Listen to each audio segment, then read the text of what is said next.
Good afternoon. Let me start by saying that it feels good to be here. If you knew that what you did in primary school will have a bearing on what you're doing right now, wouldn't you have taken it more seriously? Huh? Okay. A typical example is that in primary school we were taught composition, right? Well, it depends on the kind of primary school you went to. Okay, but there was composition. And then in secondary school, they took it a notch higher. They taught you essay writing, right? And when you got into university, you had to do term paper, right? And then before you graduated, for those of you who graduated, people like us didn't graduate, you where they made sure you wrote your project, am I right? Which means there's writing in every cadre of education. But you see, we are missing it. Have you ever seen graduates that cannot write? What that tells me is that every graduate should be able to write something. What is writing? Expressing what you have in your mind through writing. Okay? So I'm excited because this gives me an opportunity to talk about education. And let me start with a quote. And that quote is from another Nigerian. And it reads, destroying any nation does not require the use of atomic bombs or the use of long-range missiles. It only requires lowering the quality of education and allowing cheating in the examination by students, because the collapse of education is the collapse of the nation.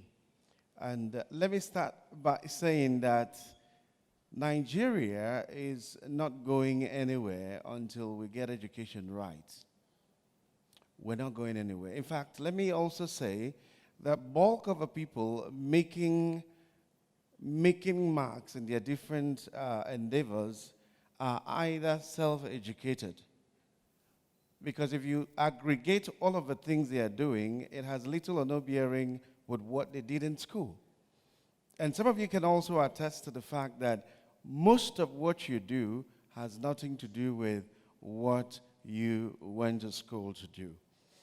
Now, of course, the budgetary allocation of Nigeria reflects that it's not a priority.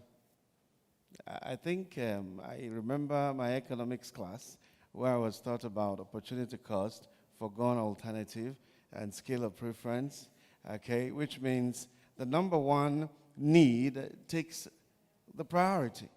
Okay, so if a country has just 6% of their budgetary allocation to education, it means it's not a priority. If you compare that with maybe 15 to 20% in South Africa and 18% in Ghana, you see where the priority lies. But then, that's by the way. Now, of course, that's the budget on paper. We're not even talking about what eventually goes to the real sector at the end of the day. Now, it's also important we understand that there's a difference between schooling and education. They are not the same thing.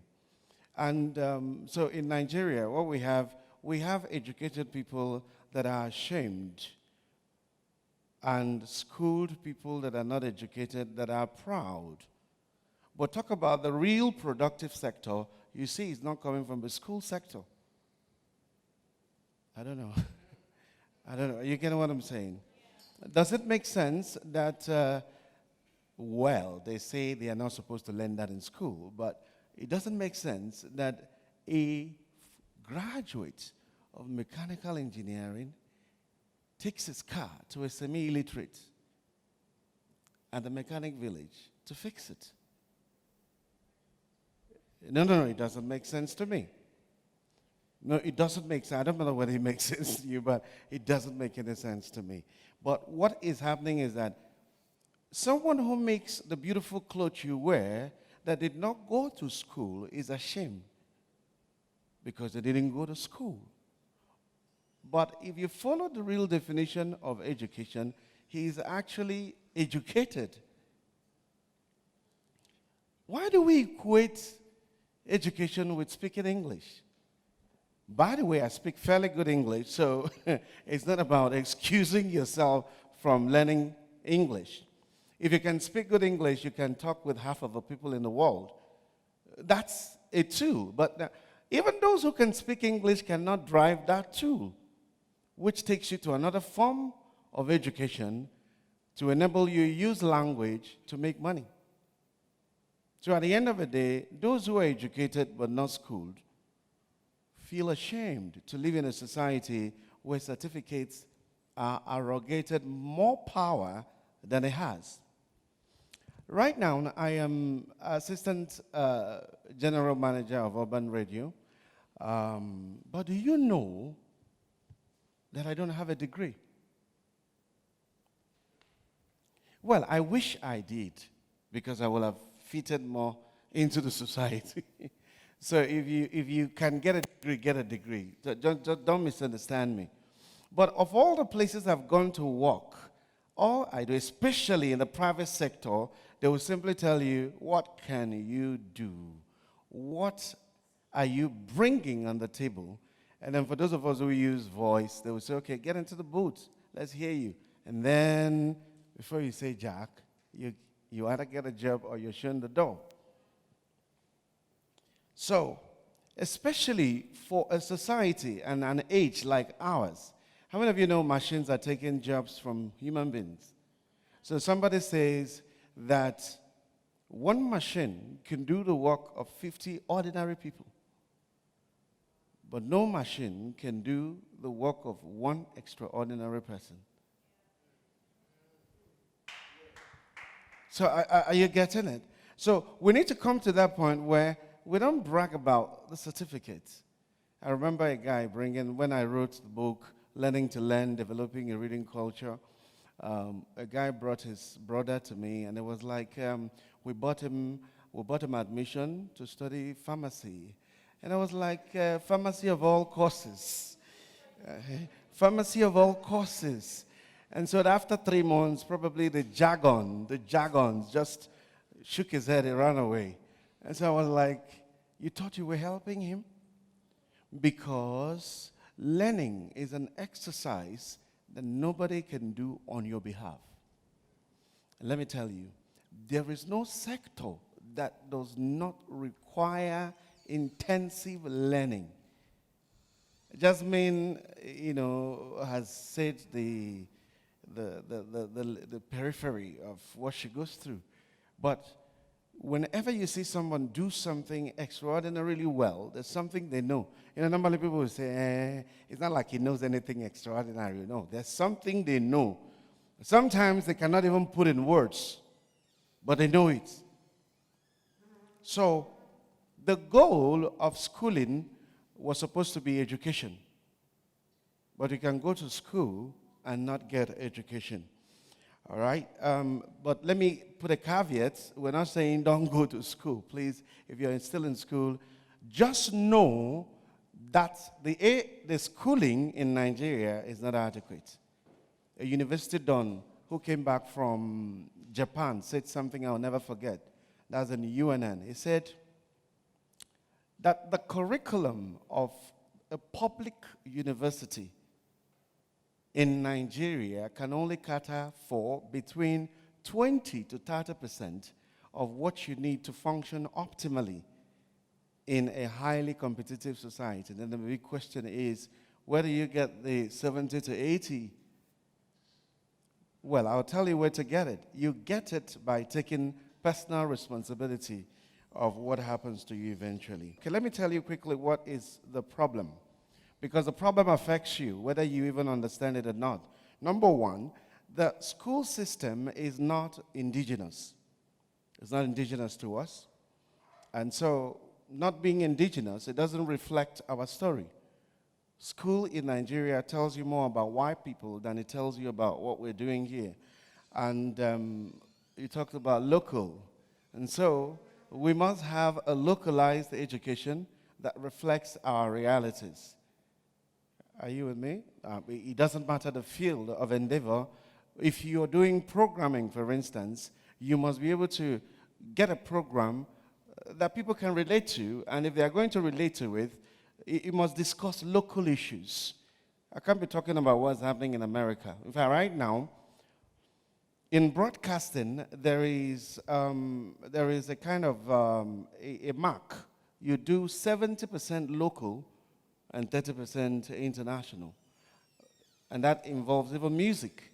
Thank God for the kind of thing going on in our music. In fact, now you can play Nigerian music all day and nobody knows that you're playing Nigerian music. I like what people like Johnny Drill, J. Wheels are doing. I mean, you listen to them, you know that we've come of age. So it's not indigenous. And it is also to a large extent outdated. So in Nigeria, I can tell you that you and you alone can educate yourself.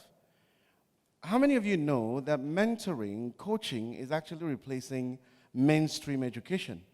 Because all people need to do is identify what they want to do, who is already doing it, go to them, please teach me what you know, even if you have a pay. And that's why I tell people, somebody comes to you and says, teach me public speaking. I said, good.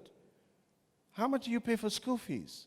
I pay 120, 130, 200,000. I said, so what are you going to pay to learn public speaking, which, by the way, is an employability skill. If it's an employability skill, it means that it's critical to you getting a job. So why do you pay those who teach you what is irrelevant, what will not take you anywhere? And then when it comes to maybe learning from Jasmine, you now decide, they pay my school fees now. It's not like I have the money. No. So mentoring, coaching is changing it. I don't want to discourage you to say there's nothing that will come out of the school you have. The only thing you're going to get is the paper, which is still being recognized in some places.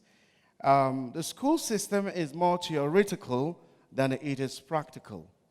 Yes, you need to know that. And what is the value of an academic exercise that doesn't involve the mind? They say in school, they teach us what to think, not how to think. And there are two different things. How to think means you can take an idea and analyze it, think for yourself. What to think is simply loading you with a lot of information that you probably will not need.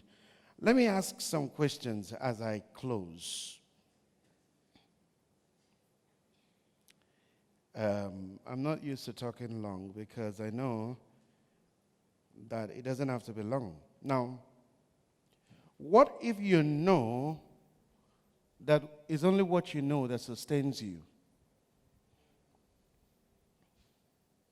What are the core 21st century skills that are taught in school, in Nigerian school, next to zero?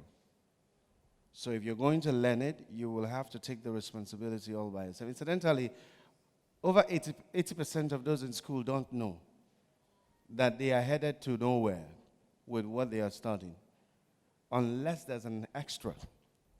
Now, have you ever seen people who immediately they graduate, they get a job? Okay, let me ask another question. Have you ever had people quarreling with the fact that immediately you graduate, they ask you for 4-5 years of experience? How many of you quarrel with that? And you see people making a joke out of it, and they say, where the hell am I going to get 4-5 years experience when I just graduated? You get it while in school. You volunteer. So if, for instance, you're studying mass communication, and in your year one, you started coming to urban radio, and you said, please, can I do something? Don't pay me. Just let me do something. And then you started doing voiceovers, and you started writing stories. By the time you graduate, 4 years later, you have 4 years experience. They did not tell you post-school experience. It is experience. The experience means that you can do it. Are you getting it? No. Because you need to ask yourself, are they mad? How can they be asking for 5 years experience when I just graduated? The solution is that the experience can be gotten while in school. Okay, so why is there the sustained dichotomy between who I am and what I... there's a disagreement between who I am and what I'm studying in school. We need to remove that dichotomy. Let me tell you, we will move to where we're going faster if we can begin to make a kind of harmony between who we are and what we study in school. Now, to what extent does what we study in school aid us in the pursuit of success?